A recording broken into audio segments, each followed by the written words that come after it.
Meus irmãos, vamos iniciar então nosso momento de escola dominical, né?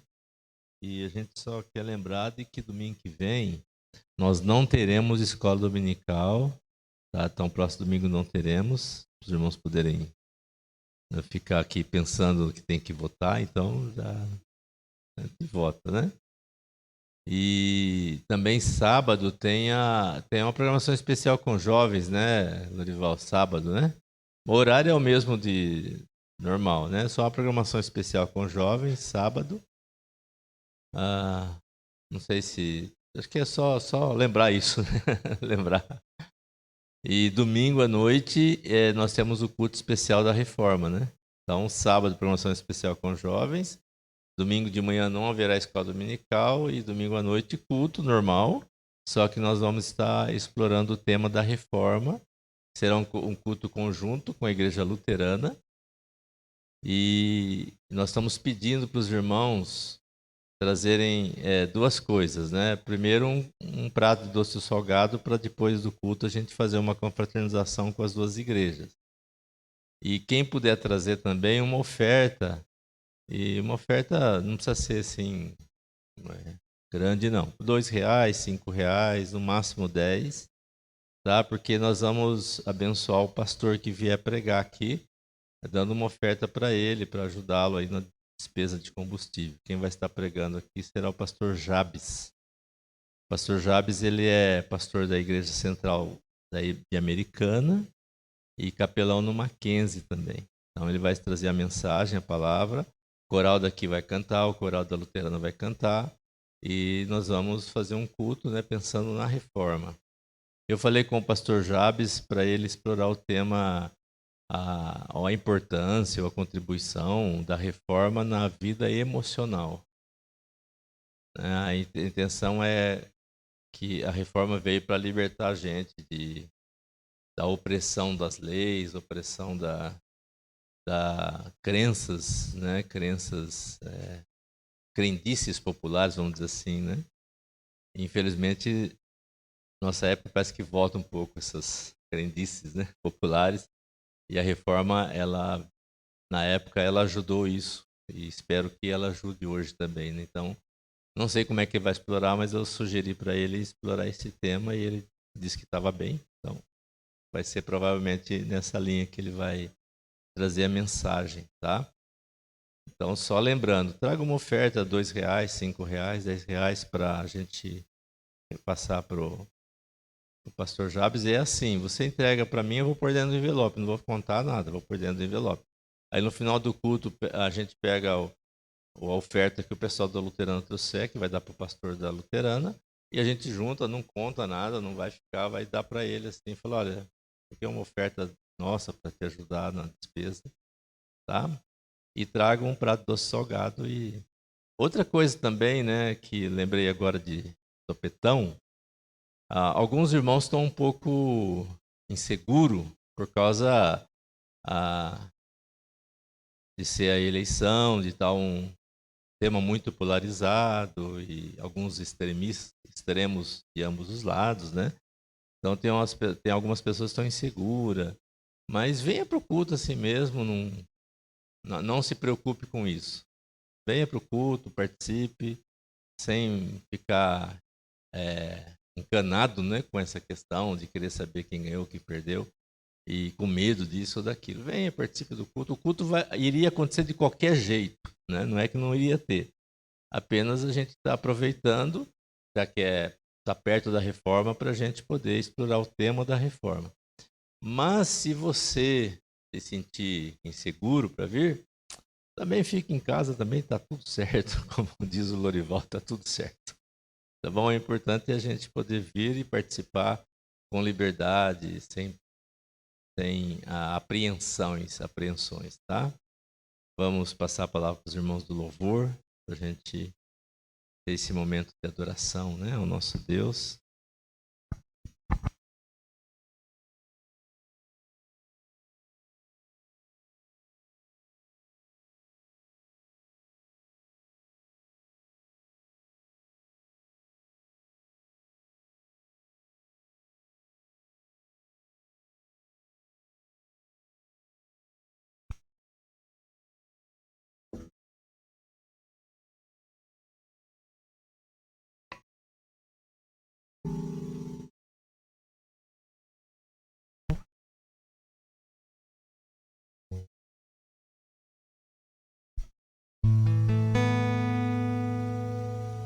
Vamos ficar em pé?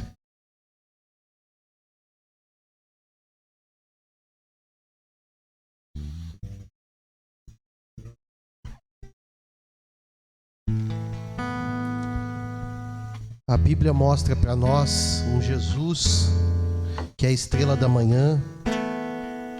Lá em Apocalipse 7, um Jesus que é o Cordeiro de Deus. E é sobre um pouco disso que nós queremos cantar.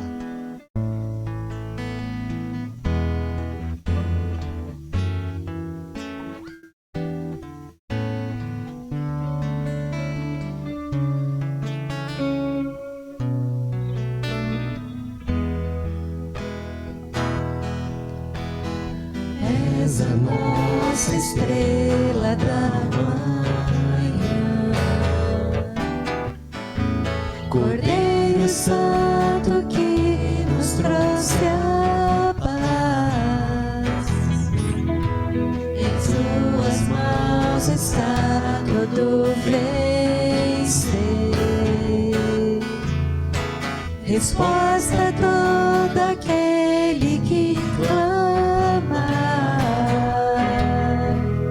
A verdade é essa palavra que não pode mentir. Por isso estamos aqui. És a nossa estrela da manhã, Cordeiro Santo que nos trouxe a paz. Em tuas mãos está todo vencer, resposta a todo aquele que clama. A verdade é tua palavra que não pode mentir. Por isso estamos aqui.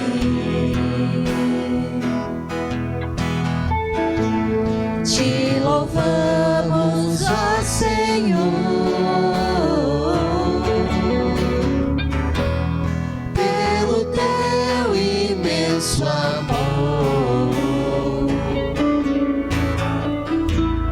Manifesta o teu perdão e poder,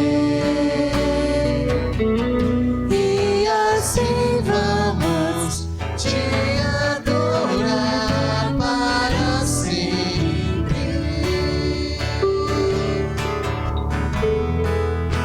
Para sempre, ó meu Deus. Te louvamos, ó Senhor, pelo teu imenso amor. Manifesta o teu perdão e poder,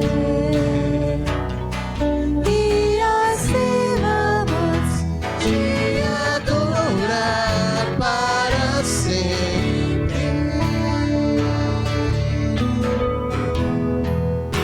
Para sempre, ó meu Deus.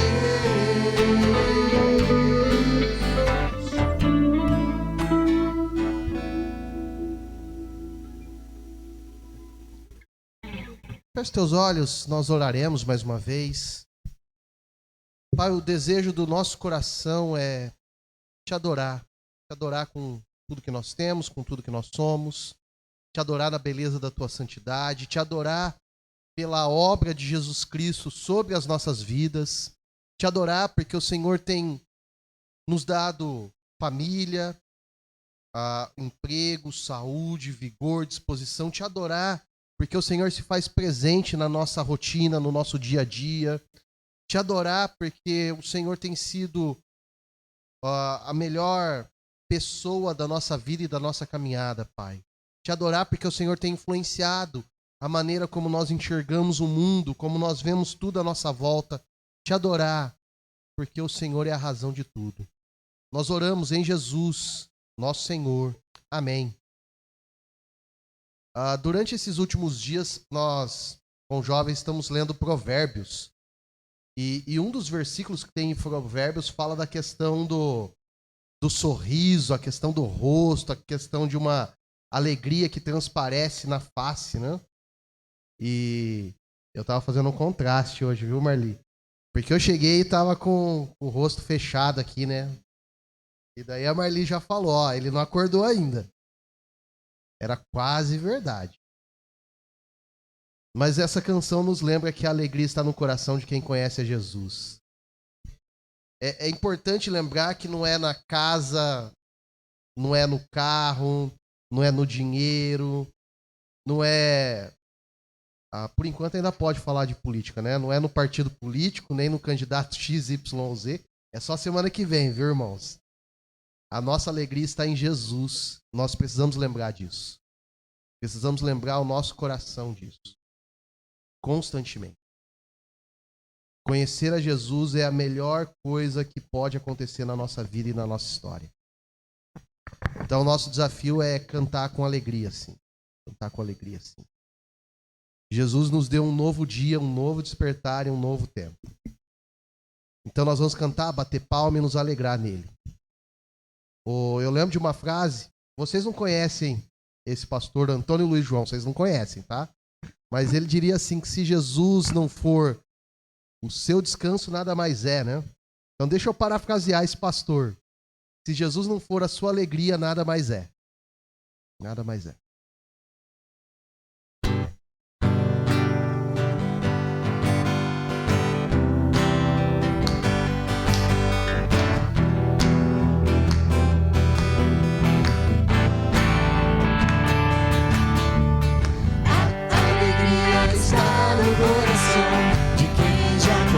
Jesus, a verdadeira paz só tem aquele que já conhece a Jesus. O sentimento mais precioso que vem do nosso Senhor é o amor que só tem quem já conhece a Jesus. Aleluia, amém. A alegria está no coração quem já conhece Jesus. A verdadeira paz só tem aquele que já conhece a Jesus. O sentimento mais precioso que vem do nosso Senhor é o amor que só tem quem já conhece a Jesus. Aleluia, amém. Posso pisar numa tropa e saltar as muralhas. Aleluia, aleluia. Posso pisar numa tropa e saltar as muralhas. Aleluia, aleluia. Cristo é a rocha da minha salvação. Com Ele não há mais condenação. Posso pisar numa tropa e saltar as muralhas. Aleluia, aleluia, aleluia.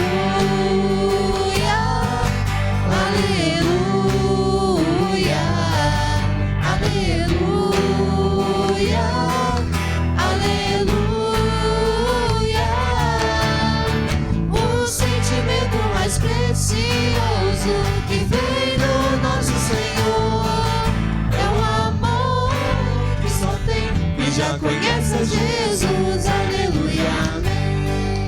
É o amor que só tem e já conhece a Jesus. Aleluia, amém.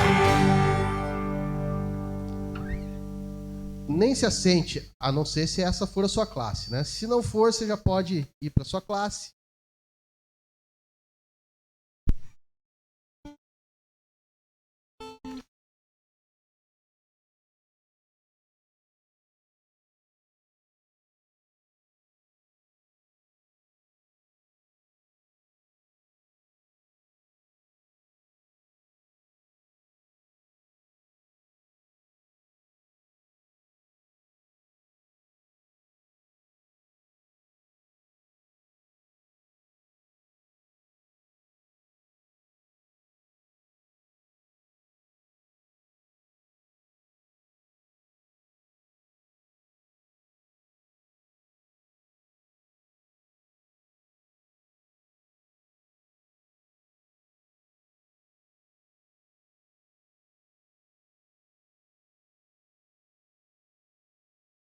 Meus irmãos, nós estamos no livro de Atos, lógico, né? Capítulo 22, nós estamos iniciando, né, o verso 22 e vamos continuar o capítulo 23, né? Tomara que a gente consiga terminar o capítulo 23 hoje, mas eu acho que não vai, né? Talvez a gente vai até uma parte do capítulo 23, independentemente do nosso tempo, do nosso horário, tá? Talvez a gente vai até versículo 25. Nós não temos assim hoje tantas coisas para comentar, mas a gente também não vai ficar explorando o que nós não temos para comentar, né? Então provavelmente a gente vai até o verso 25, se der, né? Se der tempo. Atos capítulo 22, verso 22. Quem está com a revista, nós estamos no final da nossa lição, da lição de número... Cadê? De número 9, né? Seria, na nossa revista, seria Atos capítulo 21 e capítulo 22. Né? Seria esse aí, nós estamos no final, aí nós já entramos em Atos 23, tá? Antes da gente começar, só... Eu creio que todos já sabem, ou a maioria, não sei se todos, ou a maioria, que a nossa irmã Nair Josefina está internada, né? Ela sofreu uma queda, quebrou o fêmur, sofreu uma queda. Essa é a sequência, né? E ela está internada, vai ter que colocar uma prótese, onde quebrou aqui, né? Por uma prótese. Era para ter feito cirurgia, mas houve umas complicações, então não foi feita cirurgia e os médicos estavam preocupados, mas parece que de ontem para hoje ela demonstrou assim bastante melhora. Então, provavelmente a cirurgia será marcada ou para amanhã ou para terça, né? Então a gente fica na esperança que ela melhore um pouco mais para poder fazer cirurgia. Ela está internada lá na beneficência, tá? Vamos orar e apresentar também ela, né? As filhas diante de Deus, marido, filhos. Vamos orar, curva sua fronte.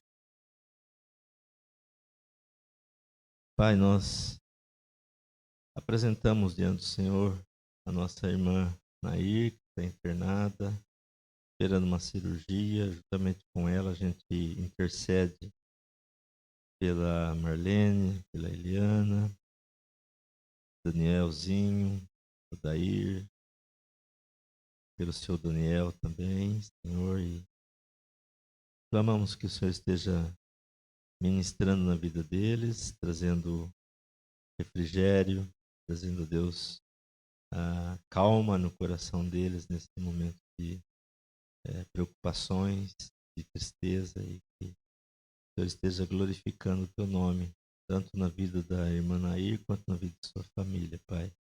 Queremos também te agradecer pelo hospital, que está cuidando dela, os médicos, os atendentes, enfermeiros. E louvamos a Deus pelas pessoas que colocaram naquele hospital para ajudar a tua filha. Assim.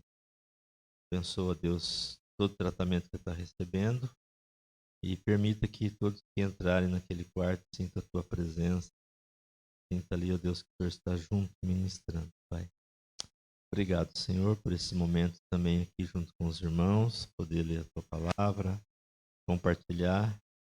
Pedimos que o Senhor esteja usando esses momentos para trazer o teu querer, a tua vontade, a tua mensagem sobre as nossas vidas, Pai. Em nome de Jesus. Amém. Irmãos, nós paramos. Eu vou só mencionar onde nós paramos, depois eu volto bem rapidinho, né, em algumas coisas. Nós paramos no discurso que o apóstolo Paulo faz. Ele está falando da sua conversão, né? E aí, então, no verso 21, diz assim: mas ele mesmo disse, vai, porque eu te enviarei para longe, aos gentios. Aí tem no verso 22, ouviram-no até essa palavra, e então gritaram dizendo, tira tal homem da terra, porque não convém que ele viva. Essa expressão, ouviram-no até essa palavra, a gente conversou na domingo passado que essa palavra é a palavra gentio. E qual foi a revolta do povo que estava ouvindo a defesa de Paulo? E nessa hora eles gritaram para que matassem o apóstolo Paulo.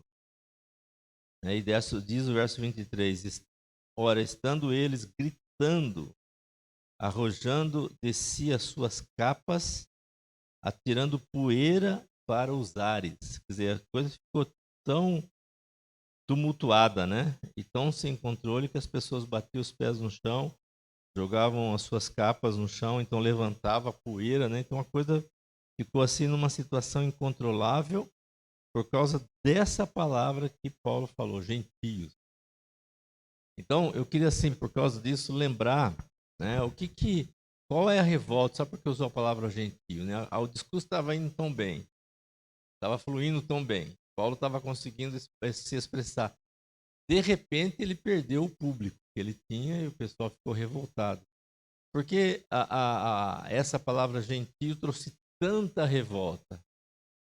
Lembram que nós falamos que, na nossa opinião, lógico, havia quatro tipos de grupos que estavam em Jerusalém, lembram, né? Os que nós chamamos de judeus raízes, que levavam a sério o Velho Testamento e tal. Aí nós falamos dos judeus que se converteram à mensagem do cristianismo, ou dos do caminho, né? Então eles eram judeus, mas eram judeus que estavam entendendo quem era Jesus. E tinha outro grupo que eram os gentios prosélitos. Quem eram os gentios prosélitos? Gentios prosélitos eram pessoas que não eram da raça judaica, da nação dos judeus, mas que se identificavam, gostavam da religião judaica, se sentiam bem com a religião judaica, então decidiam seguir o judaísmo. Esse é chamado gentios prosélitos, né? E tinham os gentios cristãos, que eram outro grupo, que eram pessoas que ouviram a pregação de Filipe, de Estevão, dos apóstolos, do próprio apóstolo Paulo, que não tinham a ver com nenhuma das religiões do judaísmo em si, mas que se convertiam ao cristianismo. Então tinha esses grupos ali. E o problema dos judeus estava justamente com esses gentios que se convertiam na pregação do apóstolo Paulo. Porque os judeus, eles entendiam que esses gentios tinham que tornar-se um judeu praticante. E Paulo entendia que não, que se eles se converteram, eles teriam que continuar sem precisar cumprir as prescrições judaicas. Eu estou conseguindo comunicar? Estou conseguindo? Né? Então, era esse o problema. O problema é que Paulo está dizendo nas entrelinhas aqui, né, quando ele fala que ele vai para pregar aos gentios, que os gentios que se convertiam ao cristianismo não eram obrigados a cumprir as leis de Moisés. Então, para os judeus, isso era uma espécie de provocação, era uma espécie de tirar o judaísmo do centro, né, do universo, vamos dizer assim. Por isso que eles estão bravos. A proposta de Paulo é: quem era judeu podia se converter ao cristianismo e cumpriu a lei judaica sem problema nenhum. Por isso que Paulo vai lá no templo e faz aqueles votos, né, que nós já falamos. Mas o conselho de Paulo é que quem não é judeu, que se converte ao cristianismo, não precisa se preocupar com as leis de Moisés. E para os judeus isso era terrível. Por isso essa reação, né? Tá? Então, fazendo essa ligação aqui. O verso 24 em diante diz, lembra que quem está com a revista, nós não fizemos nenhum PowerPoint, né, para apresentar aos irmãos. Então, quem está em casa, está sendo transmitido? Tá, né? Então, quem está em casa vai precisar estar com a Bíblia aberta. Se tiver a revista, fique com a revista para acompanhar. Se não tiver, não tem problema. Porque como é que nós estamos vendo aqui para ajudar quem está em casa, né? O apóstolo, na revista, o autor da revista, ele divide assim, o testemunho do apóstolo Paulo. Sua vida antes da conversão, isto é, a vida de Paulo antes de conhecer o Senhor Jesus, do versículo 1 até o versículo 5, em que ele fala como ele era judeu fervoroso, e ele aprendeu com o melhor mestre do judaísmo, que é Gamaliel. Depois ele fala da sua vida em Jesus Cristo, é a sua conversão ao senhorio de Jesus, versículos 6 a 16. Né? Então nós vimos já sobre isso aqui. E depois ele fala sobre a sua vida após a conversão. Ele ir para pregar aos judeus, aos gentios, perdão, né? E que Deus estava chamando para pregar aos gentios, que é do versículo 17 em diante, né? Do versículo 17 em diante. Então nós estamos, quem está com a revista aqui na igreja, praticamente na página 50 da nossa revista, que é o finalzinho da nossa lição, né? Que nós estamos aqui no parágrafo. Quando Paulo disse que Deus o enviou aos gentios, a multidão enfurecida o interrompe gritando e pedindo a sua morte. O comandante ordenou que Paulo fosse preso, açoitado e interrogado para saber o motivo do ódio da multidão por ele. Né? Mas o comandante revoga a ordem ao saber que Paulo era cidadão romano, versículo 25 a 29, que é o nosso texto. Então, eu vou ler aqui agora na nossa Bíblia, né? Então, quem está em casa, acompanha a leitura do versículo 24 em diante. Né? Diz assim: ordenou o comandante que Paulo fosse recolhido à fortaleza e que, sob açoite, fosse interrogado para saber por que motivo assim clamavam contra ele. Quando estavam amarrando com correias, disse Paulo ao centurião. Lembra o que quer dizer centurião aqui? Alguém lembra? Nós já falamos? Não? O centurião era o comandante de 100 guardas, né? Por isso, ou de 100 soldados. Né? Então, o centurião era o responsável por 100 soldados. Lembrem que quando os soldados vão para o templo, porque criou tumulto com o apóstolo Paulo, vai 2 grupos de centuriões. Então, isso dá quanto? 200 soldados. Um grupo de 100 comandado por um centurião, outro grupo de 100 comandado por outro centurião. Aqui, no caso, a ordem é que um desses centuriões aí amarrasse Paulo e prende Paulo, verso 25, ser-vos-á porventura, aí Paulo está dizendo, ser-vos-á porventura lícito açoitar um cidadão romano sem estar condenado? Eu vou bater numa tecla muito simples, mas para você perceber a sequência do texto, mas muito simples. Primeira tecla que eu vou bater. Essa tecla eu vou bater depois aqui de novo. Quando Paulo está lá no templo e o pessoal começa a gritar que Paulo tinha profanado o templo, que Paulo tinha levado o gentio, lembra disso? Nós já passamos por isso. Levado o gentio para o lugar onde não podia, tal. Criou um tumulto tremendo, o pessoal começa a espancar Paulo. Os soldados, juntamente com os centuriões, eles estão na fortaleza chamada Antônia. Lembra que eu falei? Que é encostado ao templo e ele ficava num alto. Então, de lá, eles tinham visão do templo todo. Quando começa o tumulto, o comandante manda 2 grupos, né, 2 centuriões com seus 100 soldados até o templo, e esse comandante salva Paulo de morrer. Salva Paulo. Literalmente ele salva, ele tira Paulo de ser lixado, ser espancado.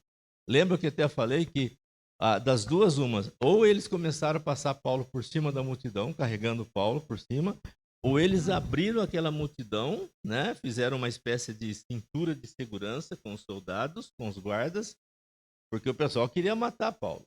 E aí pega Paulo e leva para levar o quê? No forte, na fortaleza Antônia. Quando chega na escada, Paulo pede para o comandante deixar ele falar. Isso nós já passamos por isso. Mas quem salva Paulo da morte são os romanos. Os romanos é que salvam Paulo da morte. Tem uma certa semelhança com Jesus. Porque Pilatos quer salvar Jesus, mas não consegue. Aí, como ele não consegue, ele age politicamente dando de volta Jesus para os judeus. Mas a intenção de Pilatos é salvar Jesus. Mas Pilatos nenhuma vez mata Jesus. Ele devolve para os judeus. Aqui, Paulo é salvo pelo comando romano. Aí Paulo começa a falar, que é o que nós já vimos. Quando ele chega aqui, que nós vimos aqui, verso 22, de novo cria um tumulto. E de novo querem pegar Paulo. Quem salva Paulo de novo? O comandante romano. O que eles fazem? Imediatamente tira Paulo e leva para dentro da fortaleza. De novo é salvo pelo comandante romano. Só com um detalhe. A primeira tentativa do comando romano é descobrir por que o pessoal está revoltado, quer linchar Paulo. Ele pergunta para a multidão e começam a gritar de um lado, gritar do outro, e ninguém entende nada. Isso nós já passamos por isso. O que o comando romano faz? Vamos pegar esse camarada, levar para a fortaleza e perguntar para ele o que está acontecendo. Aí Paulo pede para dar uma palavra à multidão. O comandante acha que com essa palavra ele vai entender o que está acontecendo, mas de novo ele não entende. De novo cria confusão. Então, quando ele pega Paulo aqui e livra Paulo de novo de ser linchado e leva Paulo, e diz o verso 24 de novo, ordenou o comandante que Paulo fosse recolhido à fortaleza e que sob açoite fosse interrogado para saber por que motivo assim clamavam contra ele. Então, qual é o primeiro processo? Foi tentar entender pela multidão o que estava acontecendo. Não deu certo. O segundo processo foi entender por Paulo o que estava acontecendo. Não deu certo. O terceiro processo foi, vamos dar uma camaçada de pau nesse camarada. Vamos torturar esse camarada. Porque ele vai falar tudo o que a gente quer. Vamos para o extremo agora. Por isso que vão pegar e vão açoitar. Quando você lê esse texto, ou quando a gente lê esse texto, ordenou o comandante que Paulo fosse recolhido à fortaleza e que sob açoite fosse interrogado para saber por que motivo assim clamavam com ele. Você lê, você vai pensar o seguinte, vão pegar Paulo, vão pegar uma cinta e vão descer no lombo dele. E uma certa hora ele não vai aguentar, vai contar tudo que nós queremos, né? E vai dedurar todo mundo, e vai falar o que a gente quer, o que a gente não quer saber. Na verdade, foi um pouco pior do que isso. Quando a gente lê sobre açoite, o problema era mais sério, porque eles iam prender Paulo. Eu tentei imaginar nas leituras que eu fiz, eu não vou conseguir, mas pelo que eu senti foi assim. Eles prendem Paulo. Iriam prender Paulo num mastro, com as mãos aqui, prender com os pés também. Ele ia ficar assim, semi-encolhido. Iam dar bordoada nele com umas tiras de couro, amarrado, preso num pedaço de madeira, mas na ponta das tiras teria o quê? Não era prego, mas era pedaço de osso. Pedaços de ossos e pedaços de ferro. Então você imagina o cara meio quase de corcunda preso, levando aqueles negócios na costa. Aquilo batia, entrava na pele e ia rasgando a pele. Ali o camarada confessa tudo, até o que não fez. Ou se não fez, ele acha que fez. Porque numa tortura dessa, a pessoa começa a sentir até culpado de tudo mesmo. Eu sou culpado, eu sou culpado. Então, diz algumas histórias. E foi esse tipo de açoite que Jesus levou. Foram cintadinhas assim, que só fez vergões nas costas. Foi essa, que batia aqueles pedaços de osso, pedaços de ferro, entra nas costas, e quando o soldado tira, vem arrebentando tudo, com carne e tudo. Deu para tentar imaginar um pouquinho a situação? Não sei se conseguiu. O que acontecia quando a pessoa passava por esse tipo de tortura? A pessoa morria, ou a pessoa saía dali aleijado, ou a pessoa saía louco, totalmente fora da casa, totalmente pinel. Então, era isso que ia acontecer com Paulo, esse tipo de açoite. Seguindo aqui, verso 25. Quando o estavam amarrando dessa forma, isto é, amarrando as mãos e os pés, de tal forma que a pessoa ficava meio encurvada assim. Quando o estavam amarrando, disse Paulo ao centurião presente: se ser-vos-á porventura lícito açoitar um cidadão romano sem ser condenado? Eu risquei nessa minha Bíblia, sem ser condenado. Esse tipo de sofrimento, de tortura, era para quem tinha sido condenado. E eles iam usar esse tipo de tortura para fazer Paulo confessar o que não tinha que confessar, né? É interessante que algumas vezes Paulo ele lança a mão do privilégio de ser cidadão romano, outras vezes não. Vamos lembrar uma vez que Paulo não usou o privilégio de ser cidadão romano? Alguém lembra uma vez? Essa é a pergunta de escola dominical.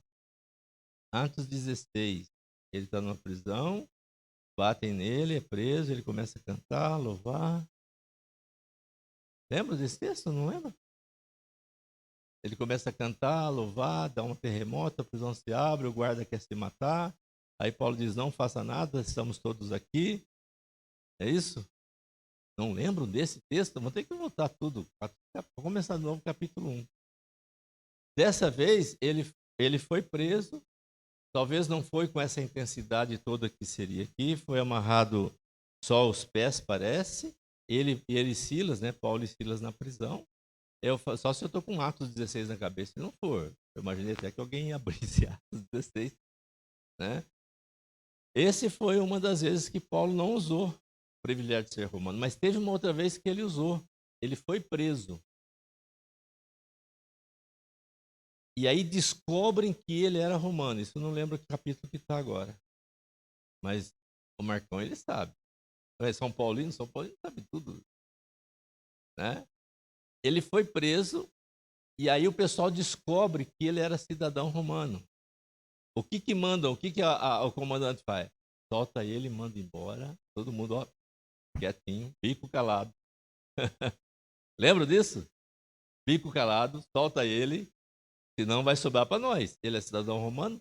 Não é assim que faz com cidadão romano. Cidadão romano tem privilégio, tem direito. Então solta ele e ó, bico calado. Aí te conta que não aconteceu nada. Eles soltam Paulo, Paulo diz assim, não, senhor, sou cidadão romano. Vocês vão ter que responder por que vocês me prenderam. Lembram dessa história?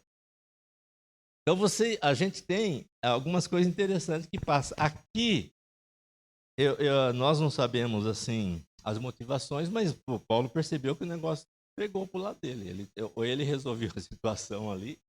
Paulo, ele podia estar sendo espancado, mas ele tem uma inteligência absurda, esse homem.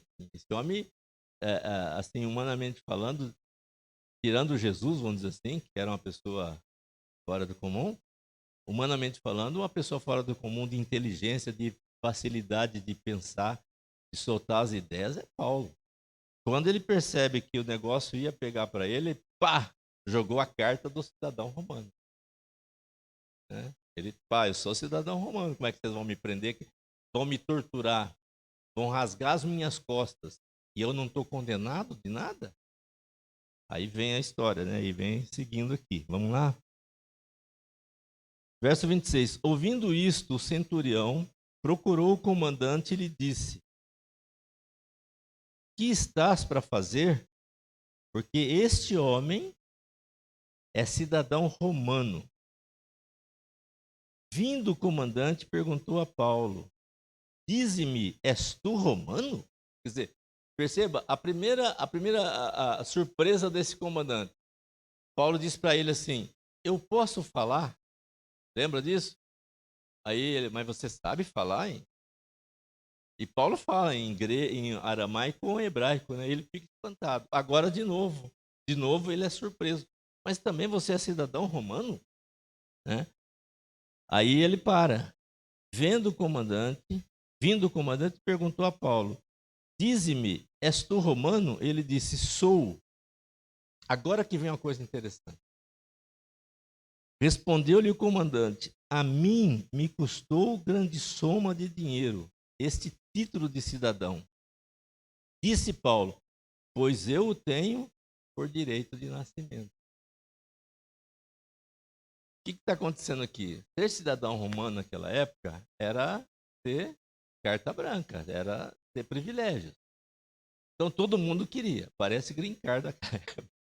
Eu não entendo bem dessas coisas, eu estou falando porque às vezes eu vejo umas reportagens, luta para tirar green card nos Estados Unidos. Eu vejo filmes, né, de pessoas, filmes contando essa ideia, né, de estrangeiros que vão para os Estados Unidos e a luta, então se casa com um americano para ser reconhecido ou coisa assim, então vira uma celeuma. E naquela época era questão de ser cidadão romano. Então você poderia ser cidadão romano, como Paulo fala, por nascimento, por mérito, ou comprando título, e para comprar título era corrupção. Entendeu? Era corrupção, era propina, era da grana. É o que o comandante fala aqui. Ele fala: para eu ser cidadão romano, eu tive que comprar alguém. E você, como é que você conseguiu ser cidadão romano? Ele fala: porque por nascimento. A história não é muito clara sobre isso, mas a maioria das pessoas entendem que o pai do apóstolo Paulo ganhou o título de cidadão romano por mérito. Provavelmente foi alguma ação do pai do apóstolo Paulo, extraordinária, que ele foi condecorado como cidadão romano. Aí, quando Paulo nasce, ele já nasce com esse privilégio de ser cidadão romano. Eu consegui explicar? Consegui? Então, você poderia ser por nascimento, por mérito, ou comprando alguém. Ou desembolsando dinheiro, com corrupção. E o comandante aqui, ele chega no momento que ele está tão surpreso que ele acaba entregando, né? Como é que ele...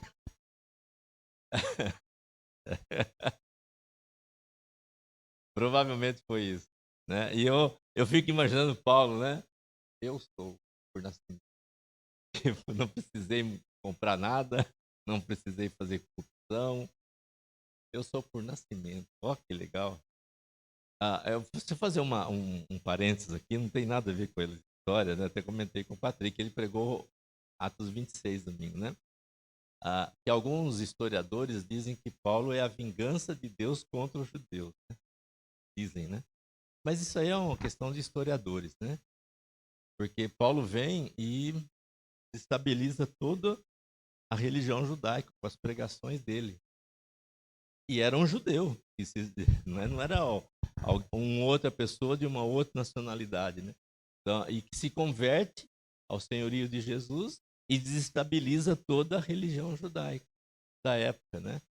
Eu diria que ele passa a ser também, usando essa ideia, também a vingança de Deus contra os romanos, né?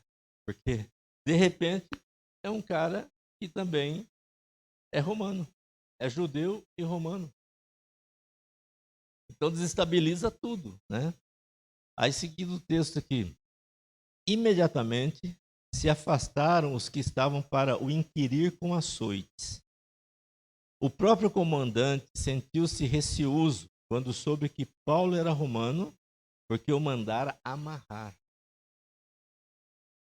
No dia seguinte, querendo certificar-se dos motivos por que vinha ele sendo acusado pelos judeus, soltou-o e ordenou que se reunissem os principais sacerdotes e todo o sinédrio, e mandando trazer Paulo, apresentou-o perante eles.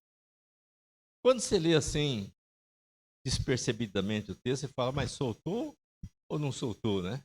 Fica assim meio estranho. Ah, soltou. Mas no outro dia seguinte é levado Paulo para conversar com o sinédrio. Soltou ou não soltou? Na verdade, soltou de ser açoitado.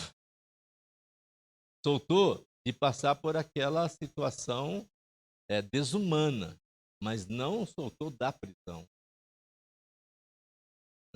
Paulo continuou preso, mas agora, sob uma prisão, vamos dizer assim, como é que chama? É quando a pessoa é presa e tem...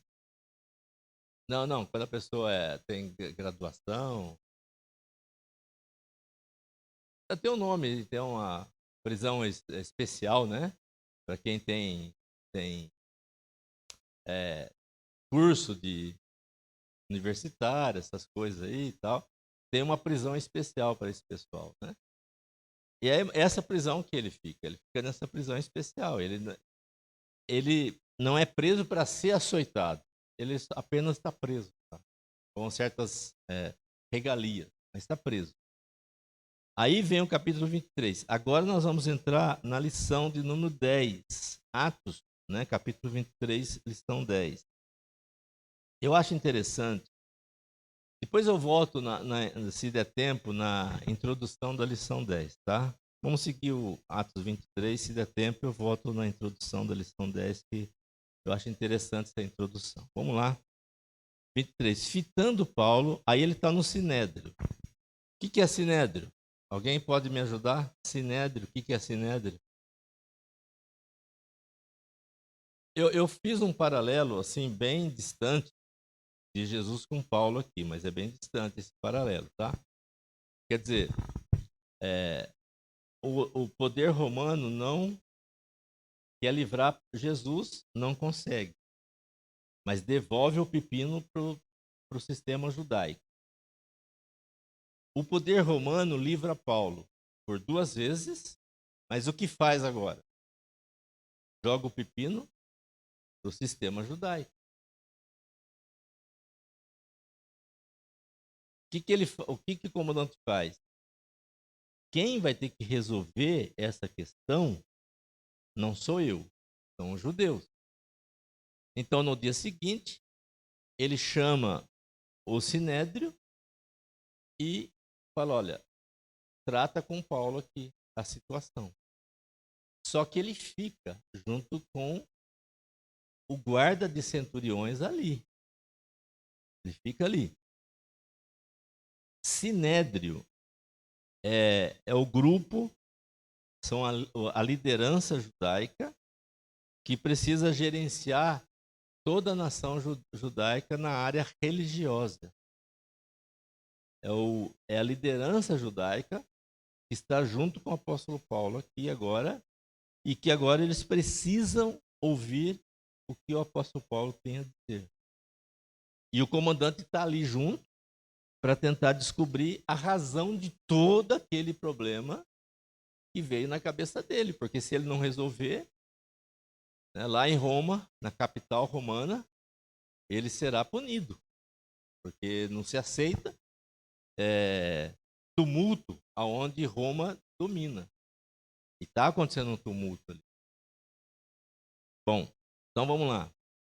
Aí Paulo, então, está reunido, né? Verso 30, no dia seguinte, verso 30 do verso 22, do capítulo 22. No dia seguinte, querendo certificar-se dos motivos porque vinha ele sendo acusado, perceba, o comandante romano, pelos judeus, soltou e deu ordens que se reunissem os principais sacerdotes e todo o sinédrio, a liderança judaica, e mandando trazer Paulo, apresentou perante ele, ligando com o verso 23. Aí com Paulo agora, o testemunho de Paulo no 22 é com toda a multidão. No 23, o testemunho de Paulo é só com a liderança judaica. Fitando Paulo os olhos no sinédrio, disse: varões, irmãos, tenho andado diante de Deus com toda boa consciência até o dia de hoje.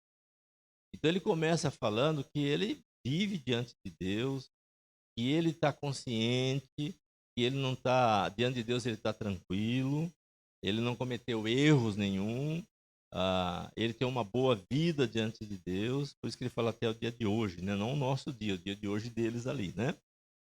Verso 22, mas o sumo sacerdote Ananias mandou aos que estavam perto dele que lhe batesse na boca. Perceba que já começa uma espécie de agressão, né, interna aqui, e bater na boca. Alguns dizem que bater na boca seria dar um tapa no rosto, uns dizem que foi aqui, né? Mas quando fala bater na boca, dá a impressão de ser aqui. Mas parece que essas palavras de Paulo ofendeu todo o sinédrio e o líder entendeu que tinha que mandar Paulo parar de falar, porque como se Paulo estivesse transgredindo alguma coisa. Então, bater na boca tem a ideia de para de falar, você está falando coisa errada. Tipo assim, né? Ficar quieto, calado, né? Seria hoje, né? Mas é uma atitude de violência, não é bater no sentido figurado, é bater no sentido literal. Ele levou um tapa, seja do lado na bochecha, ou seja de frente. Mas a ideia é para calar. Não está falando coisa que nós queremos ouvir, né? Essa é a ideia aqui. A Tamara está fazendo gesto assim mesmo? Isso, já está perto, aí você, né? Os dentes da frente vai tudo embora, mas seguindo aqui. Paulo leva e Paulo retruca de novo com palavras. Ó, o texto diz: então disse Paulo, Deus há de ferir-te, parede branqueada. Quando você lê esse negócio, você entende isso? Deus há de ferir-te, parede branqueada. O que é isso? Para nós parece que não tem muito sentido, né? Deus a te ferir, parede branqueada. Paulo está dizendo, usando uma figura de linguagem, qual como ele é inteligente, né? Ele falou assim, Deus vai te ferir, seu hipócrita, seu fingido. Na verdade, a ideia é você é um hipócrita, você é um fingido. Mas por que parede branqueada? Lembra lá nos evangelhos dos sepulcros caiados? Lembra, não? Nos evangelhos, com Jesus falando dos sepulcros caiados? Paulo está dizendo para você é um sepulcro caiado. Por fora, você é bem pintadinho. Por fora, você é uma paredezinha branca, bem legal. Mas lá dentro, tem podridão. Lá dentro, tem tudo o que não presta dentro de você. Só que ele foi bem político, ele chamou de parede branqueada. Eu estou conseguindo passar a ideia? Estou conseguindo? Porque por que Jesus usa? Por que era sepulcro caiado? Diz alguns historiadores que na lei judaica, se você encostasse num cadáver, você estava imundo. Mas se você pisasse aonde tinha pessoas sepultadas, também poderia considerar que estava imundo.